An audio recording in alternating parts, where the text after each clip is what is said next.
শ্রীরামকৃষ্ণের কাছে ভক্তরা যেসব ফলমূল দিত, তিনি সেসব নহবতে শ্রী মায়ের কাছে পাঠিয়ে দিতেন।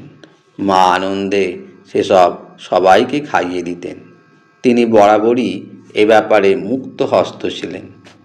একদিন স্বয়ং শ্রীরামকৃষ্ণই তাঁকে অনুযোগ করলেন, এত খরচ করলে কি করে চলবে? শ্রীমা কোনো প্রতিবাদ করলেন না, চুপ করে চলে গেলেন। কিন্তু শ্রীরামকৃষ্ণ বুঝলেন যে মা কষ্ট পেয়েছেন। সঙ্গে সঙ্গে ভ্রাতুষ্পুত্র রামলালকে বললেন, ওরে রামলাল, যা তোর খুড়িকে গিয়ে শান্ত কর। ও রাগ করলে। তারপর নিজের দিকে দেখিয়ে বললেন, এর সব নষ্ট হয়ে যাবে।